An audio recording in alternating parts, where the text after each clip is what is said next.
Hi friends, welcome to my channel. Murali నిజ స్వరూపాన్ని దివ్యకి తెలిసేలా చేసి అరవింద్ ముందే మురళిని చంప పగలగొట్టించిన పద్మావతి అరవింద్ని క్షమాపణ అడుగుతున్న మురళి. నిజంగానే ఇదంతా జరగబోతుందా? అసలు ఏం జరిగింది? దివ్యకి మురళి నిజ స్వరూపం తెలిసేలా పద్మావతి ఏం ప్లాన్ చేసింది అనేది ఈ వీడియోలో తెలుసుకుందాం. ఇక పద్మావతి అయితే మురళి బండి మీద దివ్య రావడం చూస్తుంది. దివ్య రావడం చూసి వీడి బండి మీద దివ్య వస్తుందేంటి అని తను రోడ్డు మీద ఆగి ఇక దివ్యని డ్రాప్ చేసి వెళ్ళిపోతున్న మురళిని చూస్తుంది. దివ్య, నువ్వు అతని బండి మీద ఎందుకు వచ్చావు అని అడుగుతూ ఉంటుంది పద్మావతి అయితే. అప్పుడే ఇక దివ్య అయితే, నేను ఎవరి బండి మీద వస్తే నీకెందుకో, అసలు మీ ఇంట్లో మనిషే కదా, అయినా నీకు అంత అనుమానం ఏంటి అని అంటూ ఉంటుంది దివ్య. అప్పుడు ఇక పద్మావతి అయితే, చూడు దివ్య, నువ్వు అనుకున్నట్టు అతను అస్సలు కూడా మంచివాడు కాదు. అతను చాలా దుర్మార్గుడు, ఆడపిల్లల జీవితాలతో ఆడుకునేవాడు. అలాంటి వాడితో నువ్వు క్లోజ్గా ఉండొద్దు అని అంటూ ఉంటుంది పద్మావతి అయితే. అప్పుడే అతను మీ ఇంటి అల్లుడు, ఆ విషయం మీరు మర్చిపోయినట్టున్నారు అని అనగానే, వాడి ఇంటి అల్లుడే, నేను కాదనడం లేదు, కానీ వాడంత దుర్మార్గుడు ఎవ్వరూ లేరు దివ్య. వాడు ఖచ్చితంగా నిన్ను మోసం చెయ్యాలని నీకు దగ్గరవుతున్నాడు, జాగ్రత్తగా ఉండు అని అంటూ ఉంటుంది పద్మావతి అయితే.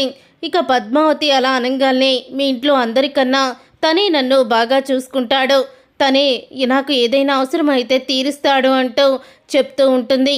అదంతా విన్నా పద్మావతి అయితే షాక్ అయిపోతూ ఉంటుంది. ఈ మురళీగాడు దివ్యని తన వైపుకి తిప్పుకొని మళ్ళీ ఎటువంటి కొత్త ప్లాన్ వేస్తున్నాడు, చెల్లిని అడ్డం పెట్టుకొని మళ్ళీ ఈయనకి కానీ సమస్య తీసుకురాడు కదా, భయపడిపోతూ ఉంటుంది పద్మావతి. ఇక పద్మావతి భయం చూసి అప్పుడే ఇక విక్కీ అయితే పద్మావతి దగ్గరికి వస్తాడు. ఇక వచ్చేసరికి పద్మావతి దివ్య గురించి, దివ్య మురళితో క్లోజ్గా ఉండడం చూసి విక్కీకి నిజం చెప్పేస్తుంది. అప్పుడే ఇక విక్కీ అయితే అంటూ ఉంటాడు, ఎవరెవరి గురించే మనం ఆలోచించాల్సిన అవసరం లేదు, మా అక్క గురించి ఆలోచించు చాలు నువ్వు అని విక్కీ పద్మావతితో అంటూ ఉంటాడు. తర్వాత ఇక ఆఫీస్కి వెళ్ళిపోతాడు విక్కీ అయితే. ఎలాగైనా సరే పద్మావతి విక్కీని తన సొంతం చేసుకోవాలని తన గది మొత్తం కూడా రెడీ చేస్తుంది. ఇక విక్కీ అయితే పూలు తీసుకురావడానికి పూల షాప్ దగ్గర ఆగుతాడు. పద్మావతి ఇక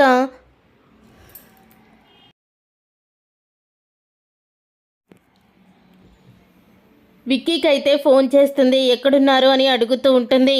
ఇలాగే పూల కొట్టు దగ్గర ఉన్నాను అని అంటూ ఉంటాడు.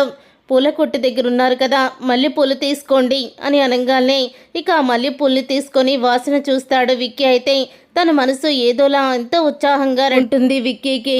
అవును, ఎన్ని మూరలు కొనాలో నాకు తెలియదే అని విక్కీ పద్మావతిని అడుగుతూ ఉంటాడు. అక్కడ ఎవరైనా పెద్దవాళ్ళు ఉంటే ఇవ్వండి, నేను చెప్తాను అని పద్మావతి అంటూ ఉంటుంది.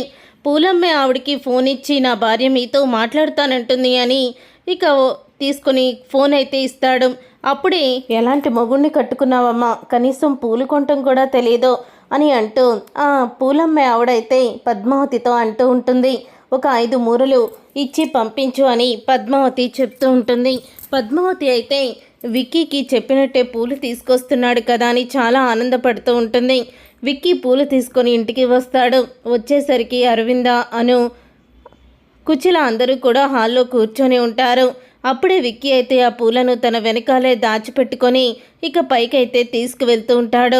ఇదంతా గమనించిన అరవింద విక్కీని ఆట పట్టించాలని విక్కీ దగ్గరికి వెళ్ళి, ఏంటి విక్కీ, ఈ అక్కకి ఏమీ పెట్టకుండానే నువ్వే దాచుకొని తీసుకువెళ్ళిపోతున్నావేంటి అని అడుగుతూ ఉంటుంది. అప్పుడు ఇక విక్కీ అయితే, ఏం లేదక్క, ఏం లేదు అని విక్కీ అంటూ ఉంటాడు. నాకు తెలుసులే అని అనగానే అప్పుడే విక్కీ పూలను చూపిస్తాడు.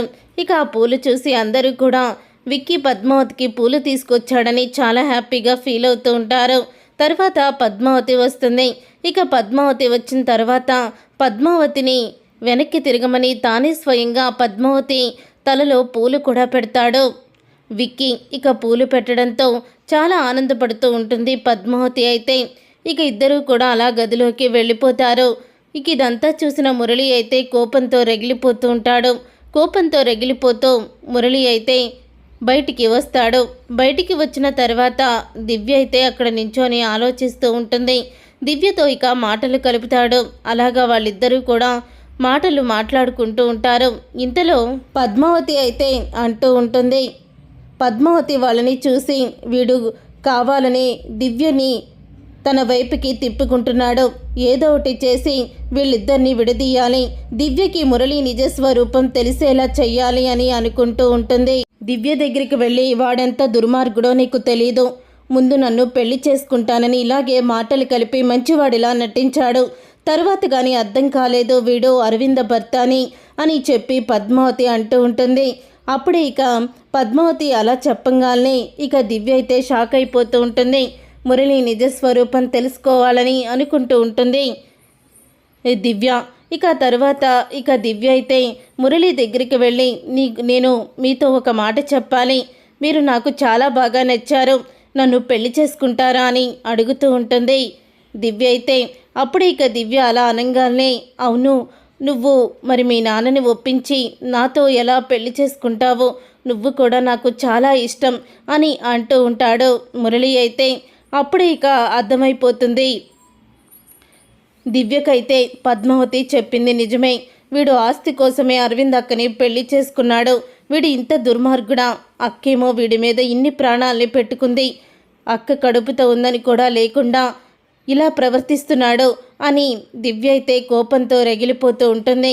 రేపు సాయంత్రం మనం మళ్ళీ కలుద్దాము అని దివ్య అయితే చెప్పేసి వెళ్ళిపోతుంది గదిలోకి. నా బుట్టలో పడింది, ఎవరో ఒకళ్ళు ఆ రమేష్ చంద్రప్రసాద్ కుటుంబాన్ని నాశనం చేయడమే కదా కావాలి అని మురళి అయితే అనుకుంటూ ఉంటాడు. తర్వాత ఇక దివ్య అయితే అరవింద్ దగ్గరికి వెళ్ళి అరవింద్తో అంటూ ఉంటుంది, నన్ను క్షమించక్క అని అనగానే ఒక్కసారి అరవింద, అదేంటి నువ్వు నన్ను ఎందుకు క్షమాపణ అడుగుతున్నావో అని అంటూ ఉంటుంది దివ్య. ఏం లేదక్క, నీ భర్త చాలా దుర్మార్గుడు, అసలు అతను మంచివాడు కాదు, ఆడపిల్లల జీవితాలతో ఆడుకునేవాడు అని చెప్తూ ఉంటుంది అరవింద్తో. నువ్వు నాకన్నా చిన్నదానివి కాబట్టి, చెల్లెలవుతావు కాబట్టి నేను ఊరుకున్నాను, ఇదే మాట ఇంకొకళ్ళంటే వాళ్ళని నేను చెప్పు తీసుకొని కొట్టేదాన్ని అని అరవింద అంటూ ఉంటుంది. సరే అక్క, నీ ముందే వెళ్తాము, చూస్తూ ఉండు అని అరవింద్ని చాటుగా నించోపెట్టి దివ్య అయితే వెళ్తుంది. అప్పుడే మురళి దివ్యని కౌగలించుకొని, నీకు చాలా ఆస్తుందంట కదా, నేను అరవింద్తో అస్సలు కూడా బ్రతకలేకపోతున్నాను, తన మాటే వినాలని, తననే గొప్పగా ఊహించుకోవాలని అని తను ఎప్పుడూ కూడా అనుకుంటూ నన్ను తొక్కేస్తూనే ఉంది. ఇప్పుడు నీ మనసులో నేనున్నానని తెలుసుకొని ఇక అరవింద్ని కూడా వదిలేయడానికి నేను సిద్ధమైపోయాను అంటూ దివ్యని కౌగిలించుకుంటాడు మురళి అయితే. అప్పుడే ఇక పద్మావతి వచ్చి అరవింద్ చూస్తుండగానే మురళి చంప పగలగొట్టి ఇక ఎంతమంది జీవితాలతో ఆడుకుంటామంటూ షాకిస్తుంది. చూసారుగా ఫ్రెండ్స్, రాబోయే కథలో ఖచ్చితంగా ఇలాగే జరగబోతుంది. మరి ఇలాగే జరగాలని మీరైతే కోరుకుంటున్నారా? అయితే వీడియోని తప్పకుండా లైక్ చేయండి, షేర్ చేయండి, కామెంట్ చేయండి. నువ్వు నేను ప్రేమ సీరియల్ అప్కమింగ్ ఎపిసోడ్స్ని టీవీలో కన్నా ముందుగా చూడాలనుకుంటున్నారా? అయితే వెంటనే ఛానల్ని సబ్స్క్రైబ్ చేసుకొని పక్కనే ఉన్న గంట సింబల్పై ఆల్ అని క్లిక్ చేయండి. అప్పుడే మేము పెట్టే ప్రతి వీడియో మీరు మిస్ కాకుండా చూసేయవచ్చు.